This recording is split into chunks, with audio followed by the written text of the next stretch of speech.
Okay, I'm going to go ahead and get started just to respect everyone's time, but also for those who will listen on recording, thank you for joining. Today is the 8th and final webinar in the series JCC Association's 8 Guiding Principles on Inclusion. It has been a true honor and pleasure to see many of you week or month to month, and some of you here and there, and some of you also for the first time today. So welcome.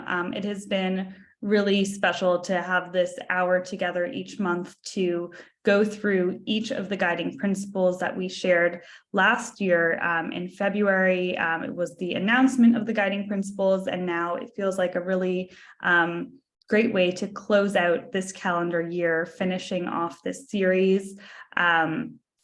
Today's conversation will be about Svivat, Avodah, Tovah, positive work environment, the 8th and final guiding principle for us to discuss of the 8 in this series, but it will also be a time of reflection on all the principles together, and an opportunity to look forward to the future of what is still to come, what we are going to continue to do using these guiding principles, and what more is coming from the inclusion work at JCC Association. So with that, I will also take a moment to introduce myself. My name is Sierra Weiss. I am the Access and Inclusion Specialist for JCC Association. I have white skin and long curly brown hair, and I'm sitting in my apartment today in New York City, which is the traditional land of the Munsee Lenape. And I'll also take a moment to introduce my colleague, Liv Mendelson, who is unable to join us today, unfortunately, but she sends her regards. Liv is the Inclusion, Diversity, Equity, and Accessibility IDEA consultant, and she is very sad to be missing this last gathering, but knows that there will be many more opportunities in the future to see all of you and learn together. So just briefly to go over what we are going to do today. I just did my introductions. We are going to review all of the guiding principles, to go through each one now as a collection that we've learned about together, and just reflect on the different presentations that we had during the last year, really, of presentations. We'll talk a little bit about our principle today, which is Svivat Avodah Tovah, positive work environment. And there'll be an opportunity for open discussion and reflection. Today, we don't have any guest presenters like we've had in many of the other webinars. We thought that it would be really nice today in conjunction with this particular principle to, rather than bring someone in to talk about how to apply this principle to your work, for all of us to reflect together on how all of the principles that we've learned throughout this series can be applied to our work environment, and how we might want to continue to apply them, maybe how we've already started applying them since the beginning of this series. We'll open it up to discussion together, which is not something we've gotten to do in every webinar. And then I'll take some time to talk about what's next, both for the guiding principles and the work around that, and then generally the inclusion work. So very excited to dive in. So the first principle that we started with at the beginning of this series back in February for Jewish Disability Awareness, Advocacy, and Inclusion Month. That was our very first webinar in the series. The principle is defined as: we respect the inherent dignity and autonomy of each person. We value people because of who they are, not because of how much they produce or accomplish. Each person has something to learn, something to teach, and something to contribute to community, and we strive to create places where each individual is valued.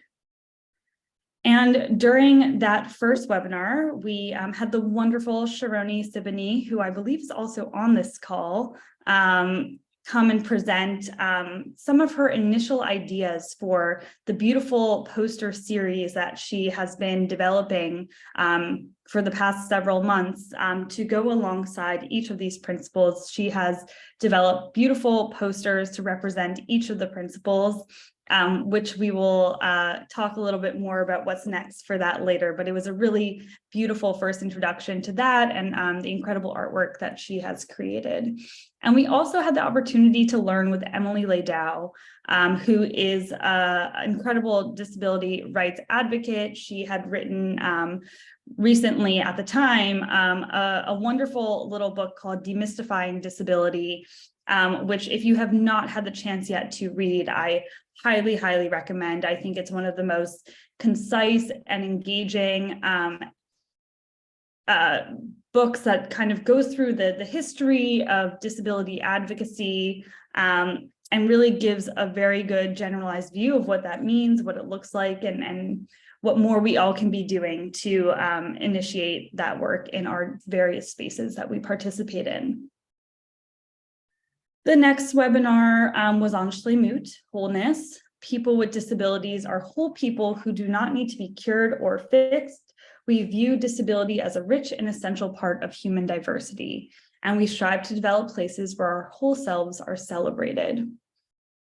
And during this conversation, we had two really incredible presentations, one by Professor Rosemary Garland Thompson, who spoke about how people perceive those with disabilities and the experience they sometimes have of not seeing people with disabilities as whole people, how they treat people with disabilities or view them, and kind of delved a bit into disability as a object of viewers and how we can kind of flip that that script to better bring people with disabilities in, better react when we meet someone who might be different than us.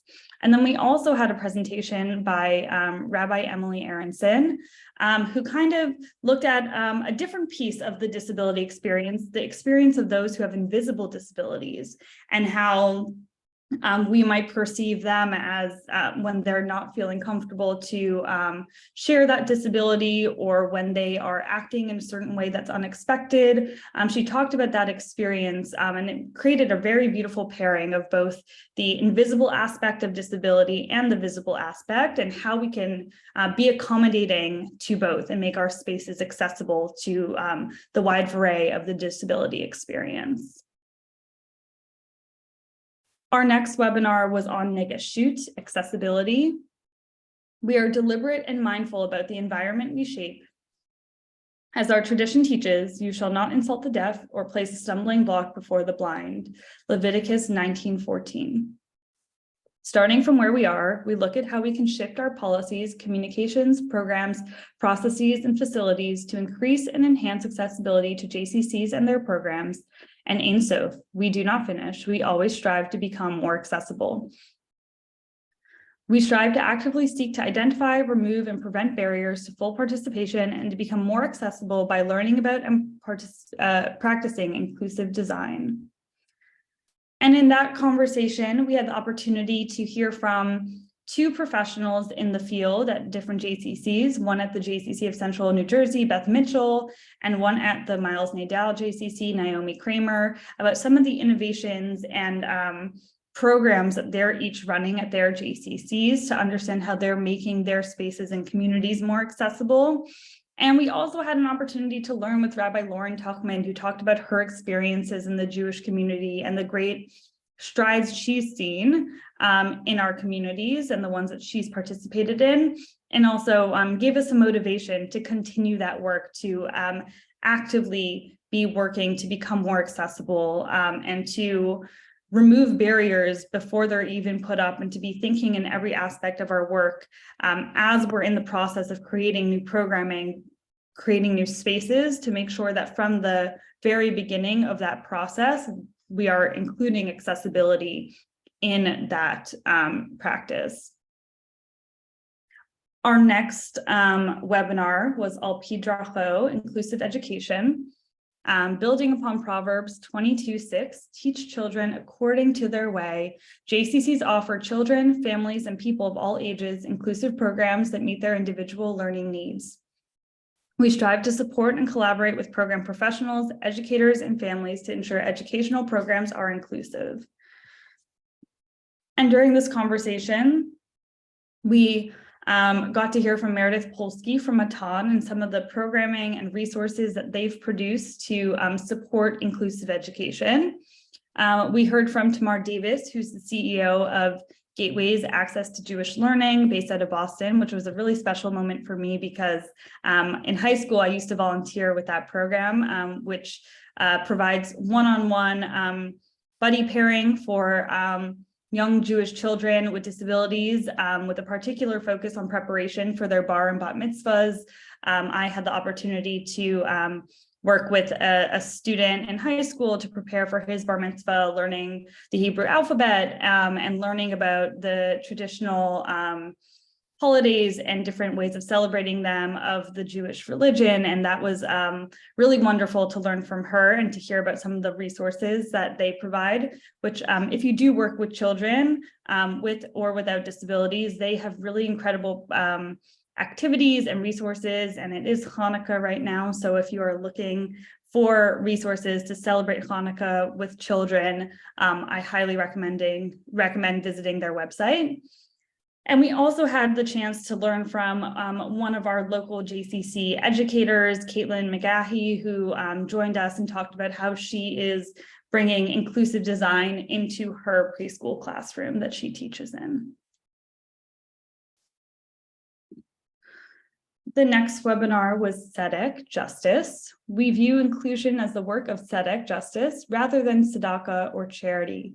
Because ableism is intertwined with other systemic barriers, we draw on intersectional approach in undertaking this work.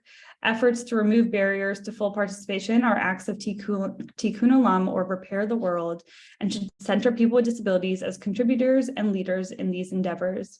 We strive to be communities engaged in the work of justice for and with people with disabilities. And this was our opportunity. It was right after we returned from the JCC Maccabi Access Games, and we had the opportunity to reflect on that experience. We had Missy Longman, who's the mom of an Access athlete and the co-chair of Access in Fort Lauderdale this coming summer, a presentation by Debbie Lombard, who's on the professional team at the JCC in Fort Lauderdale, and a presentation from one of our wonderful athletes, Shai, who traveled to the games from Israel. And we talked about how groundbreaking this experience was of Access for these athletes and for the JCC Maccabi experience as a whole, and how important it is to make our communities more inclusive, both for those who are being brought into the fold and for those who are already there. The experience for both Maccabi and Access athletes to have that opportunity to meet each other, to become a part of this global Jewish community of teens and athletes was a really incredible experience, and so lovely to have that time to reflect together. The next presentation was Kavanah, Act with Intention, embrace the principle of nothing about us without us, and include people with disabilities in all facets of planning and decision-making. We plan with accessibility in mind so we do not create new barriers. When we are not intentionally inclusive, we may be unintentionally exclusive, and we strive to be proactive and anticipate access needs. And during this conversation, we had a presentation by Ayala Davidovich, and she spoke about some of the ways that the work that she's doing in Israel, how they act with intention in everything they do. She talked a lot about transit and creating accessibility for adults with disabilities as they leave their family homes or graduate from school, what they do to support the integration of those adults that they work with into the society in Israel. And then we once again had our wonderful artist Sharoni join and share a bit about the intention that she's putting into the poster series that she's developing, and a bit about that process, which we're very lucky we'll get to hear more about again soon, but I'll share more about that later. And then we had a conversation about Aravut, interdependence. No one is entirely independent. Every person is dependent on others in one way or another. Each person functions differently depending on context and environment, and we strive to foster communities that acknowledge and celebrate our interdependence. And we had a presentation from one of our JCC colleagues out of Chicago, Rena Rosen, who talked about how they integrate the value of interdependence into their community, lifting people up and giving them opportunities for independence, but also while recognizing that we are all reliant on one another, how we build community and how we include people with disabilities into our communities with interdependence in mind. And today we come to our final principle, which is Svivat, Avodah, Tovah, positive work environment. We plan for and accommodate staff access needs from the initial recruitment process to the day-to-day work environment of employees. We strive to be accessible and supportive workplaces in which staff can learn, grow, and achieve.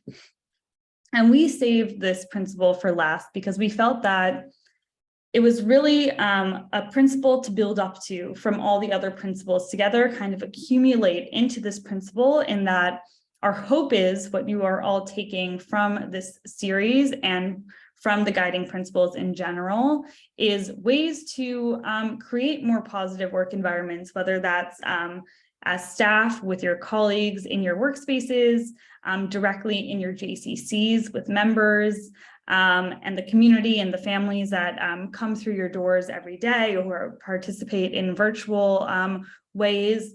And so we wanted to take this opportunity, now having reflected on all 7 previous webinars and now thinking about this principle today, what have we learned? And I want to give the opportunity also because we're a smaller group. I was going to do breakout rooms, but I think because we're smaller, we can just be together all at once. But I'll read some questions, and I want to encourage you all to go off mute or put something in the chat or raise your hand to think about what are you going to take with you into your work from this series, or which principle do you feel most drawn to or most ready to use, or which principle is most challenging to you? And I'll pause so you can all take a moment to think, but I would love to hear some thoughts and reflections.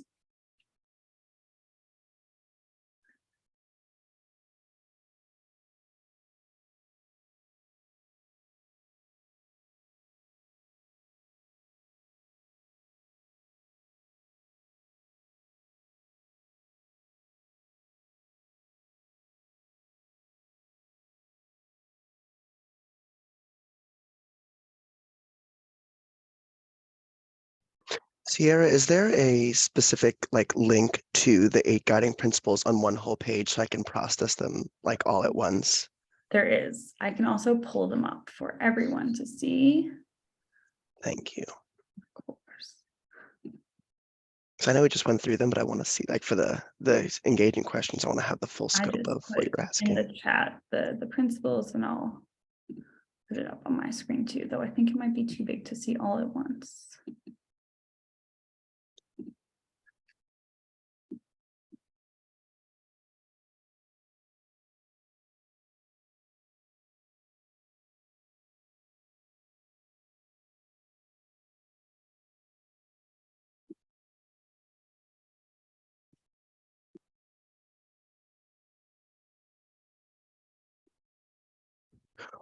Well, I think what's so interesting, it reminds me a lot of how people interpret the 10 commandments, and that one are internal and the other half are external. And I believe that personally, and I feel from a broader perspective, it seems easier to always change our own perspective from our internal point of view when it comes to talking about it and seeing folks as whole and as complete and with inherent worth. But then when it comes to making those ideas tangible and come to life, either within the workplace or external of it, there's a big struggle, I find, in how people want to navigate that. Of course, it becomes much more logistically challenging in implementing these things, but I always find it so interesting how the one half, everyone's like, oh, of course I see other human beings in this whole full way. But when it comes to actually that resonating in a public space, I find that it is far more challenging for people to live those values as opposed to speaking about them or feeling them. And so I struggle with that in when that duality is in place, either within the workplace or without. And it's definitely something from this series that I want to take further into the workspace to be able to elevate these ideas into a physical space. Wonderful. Thank you so much for sharing that. I think you've identified something really important about the principles, that there is a sort of balance between which some of them are giving internal instruction, how we could change our views and perspectives and really internalize some of this work and how we perceive things or people, what assumptions we make when we are entering a conversation or meeting a new person, or thinking about what someone's needs are. And some of them are more about the spaces we create. And I think marrying those two aspects of accessibility and inclusion is when you really create an environment, when you both come to the space with a perspective of accessibility and inclusion, and are entering a space in which that is also true, that anyone can access it and feel included. And I think that it's when we find that balance between the two that we really achieve full inclusion in our communities. And I'll also say, with all of these principles, and the reason we spaced it out over a year is that the intention is not for everyone to adopt everything all at once. We know that this is hard work. There's a lot that goes into it, both personally and professionally, and also some of it's beyond our control. There's a lot of conversations that need to be had, a lot of hoops to jump through to sometimes make all of these things work together at once. But we want to instill in everyone the values that stand behind each of these principles, so that we are in the mindset of always growing and evolving and trying to, with each new program we develop, or each new person that we meet in our community, that we are each time growing a little bit and taking a little bit more of these principles into what we are doing. Would anyone else like to share? I was just going to say, I think we've, between making adaptations and being inclusive and all of that, I think the nothing about us without us is one of the key points that we're working towards right now. We do have a self-advocates group, but we tend to plan programming with what the staff thinks will work, and sometimes I think that nothing about us without us is so important, because that's really the way you get buy-in from. So that's the I guess the act with intention, right? Yeah.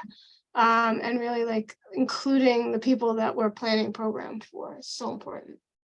Yes, absolutely. And I think that sometimes with inclusion, it's really hard when it's not a one size fits all. Everyone has a very different experience or different needs to feel included. And I think that it's very easy sometimes to make a lot of assumptions about what people need without asking them. And I think bringing people into those conversations, bringing in the voices who are going to be served into the planning process is so important, to make sure that even if we create the most inclusive program we can imagine, it might not be inclusive for the person who's about to come into the room. So to make sure that we are meeting the needs of those we're trying to serve. And it's always with the best intention when we try to make places inclusive, but it's very important to make sure they're inclusive specifically to those who are going to be participating. So thank you, Marcy, for sharing that. Cindy, I see your hand is up. I had sort of an aha moment about that one also, because this is not my area at my J, but we are supposedly building an additional pool.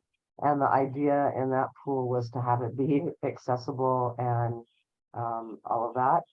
And I am not 100% sure that anyone who would be using that aspect of the pool has been consulted on it. And so I wrote down on my in my notes for today to actually talk to the people that are doing that to see if that's happened.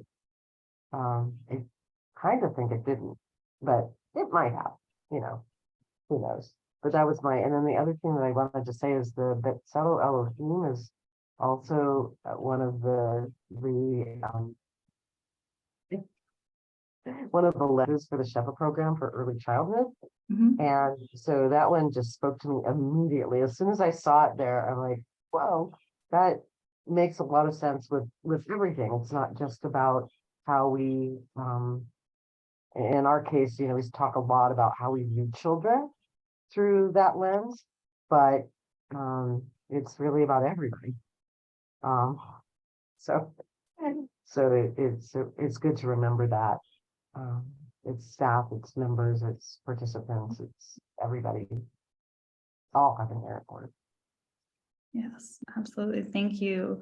Yeah, when we were developing these principles, there was a question of whether we should have a principle that is the same as one of the Sheva lenses, but we felt, especially for this one, like you just said, and something so important to think about in regards to children and to teach them this value, but it's also something that's so true and important throughout the lifetime. And I think that when we're starting young learners with this value and to continue to put value on this principle throughout the lifetime, throughout of all community members, it's such an important thing. And also, Cindy, I'll tell you one more thing. One of the webinars that we had, and I'll go back, or I don't think you can all see my screen, but I'll just tell you the name. One of the presentations, I'm not sure if you were on, for Negeshut about accessibility, Naomi Kramer from the Miles Nadal JCC gave a presentation about how they made their swimming pool more accessible specifically. So if that's not one you were on, I do highly recommend going back and watching the recording as you're working on the project at your J. Sharoni, I see your hand raised as well. Yeah, hi everybody. I'm off camera today. I don't look good. I'm recovering from an event I ran this weekend, which is part of what I wanted to say.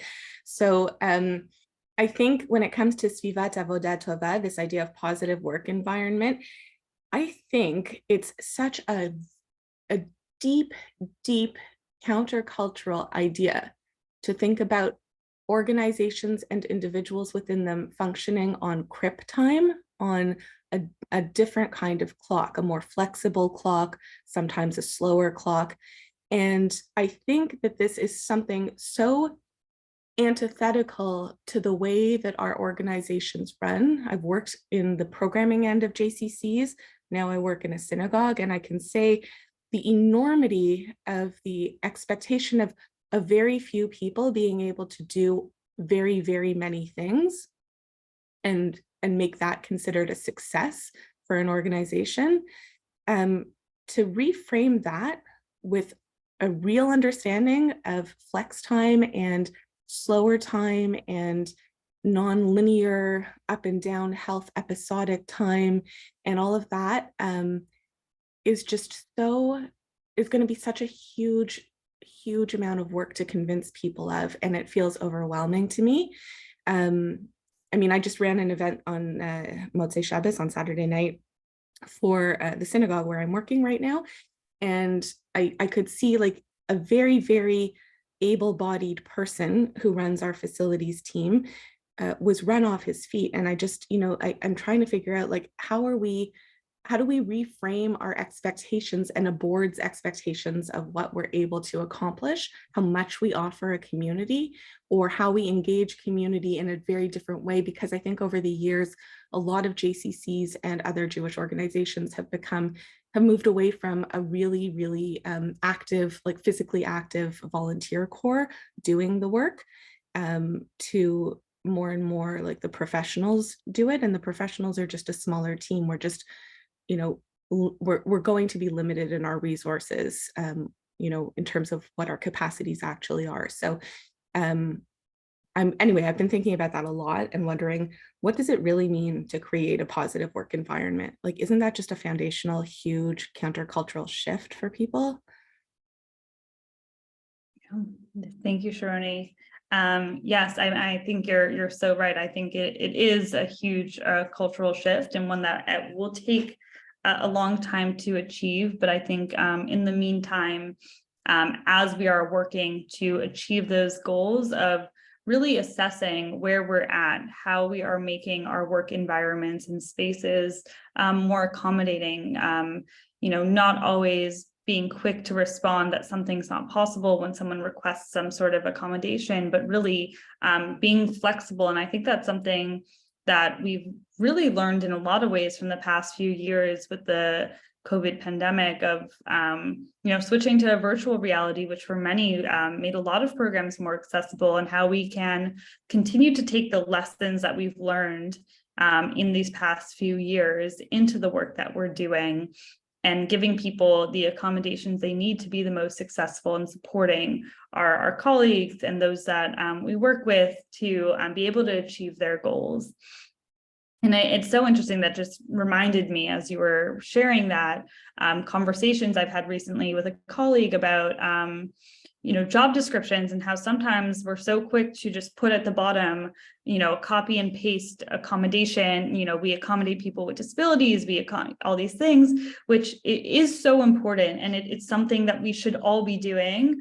But then sometimes when push comes to shove, when a person who may have a disability or a person who might need accommodations applies for that job, the workspace might not actually be set up to be accommodating. And I think that it's a real opportunity for reflection of, if we are going to put these statements out that we are an accommodating workplace, to make sure that that's really true, and that we are set up and working on that cultural shift to make the accommodations necessary to support our staff, and to make sure that we are making our work opportunities and work environments as accessible as possible to all the wonderful people who want to work in them. So thank you for sharing that. Does anyone have anything else that they want to reflect on at this time?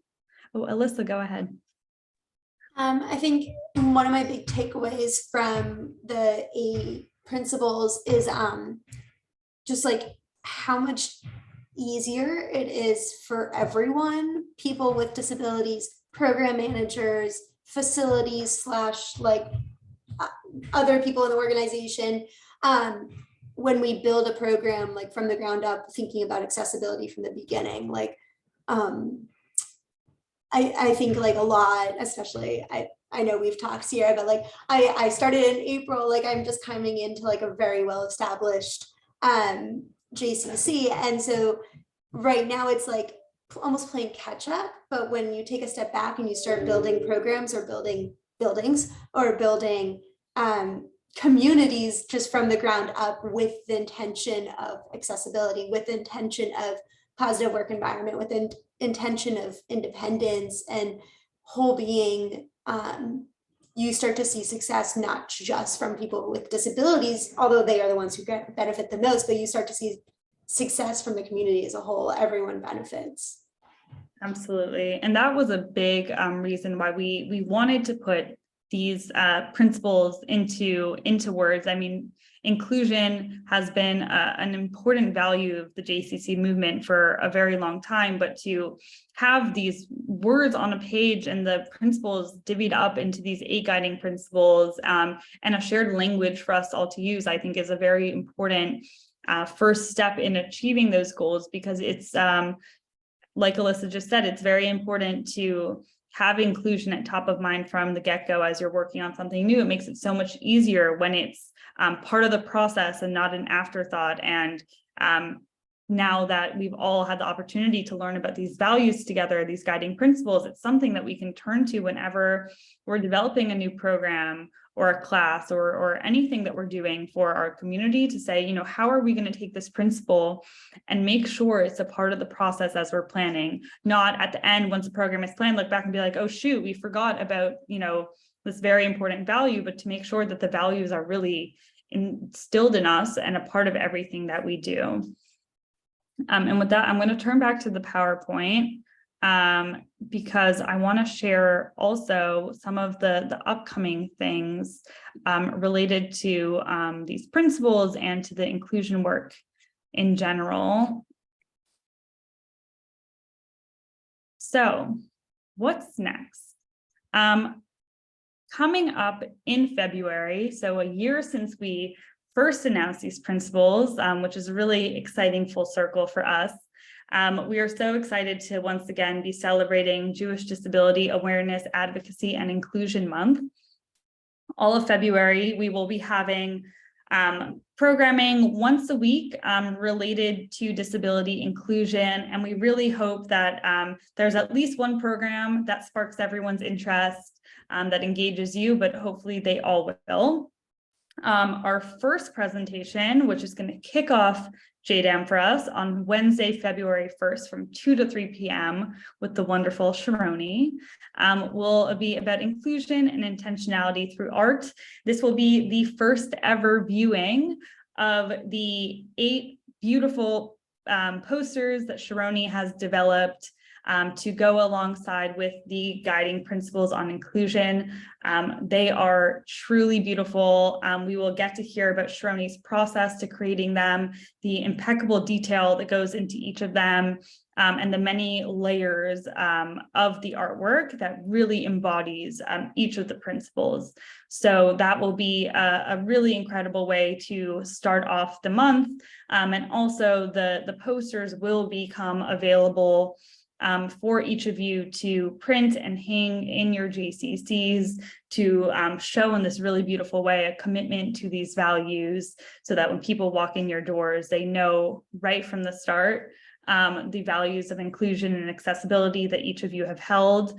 And then the 3 other webinars that we will be doing, dates to come. It will be once a week throughout the month. So hopefully there'll be a variety of different times and days of the week so everyone can join, but also everything will be recorded.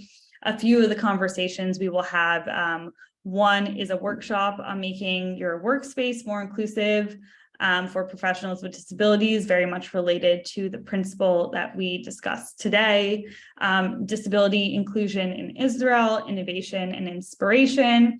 And a topic that I have had many people ask for more conversations about in the past year and a half since I started. And this seemed like a really great time to bring it to the forefront, to start the conversation about dating and disability, moving beyond misconceptions. So we're very excited to launch all these programs throughout February, and there'll be more details to come in the coming weeks. And then other opportunities around inclusion. We are hosting monthly drop-in meetings. One, an inclusion professionals open forum for anyone who does professional inclusion work in their JCC to come and meet their colleagues across the movement to share successes, ask questions, share challenges, just an opportunity to build that network, to get to know your counterparts in different JCCs. They're currently meeting on the 3rd Thursday of each month from 1 to 2 p.m. Eastern, though in the last inclusion brief, there was a survey we put out to see if there would be a better time or date that would be more accommodating for more people. So if you're interested in joining, please fill out that survey. And then we also have a monthly all-inclusive, an open forum for JCC professionals. So anyone across the field in any role who is interested in learning more about inclusive practices or has questions or concerns or has had successes in the work that they're doing around inclusion, this is an opportunity to come together and learn and share. And these meetings take place on the first Wednesday of each month from 1 to 2 p.m. Eastern. Also subject to change. If you are interested in joining and that time does not work for you, I do suggest filling out the survey so we can get your input on a better time and date for those meetings.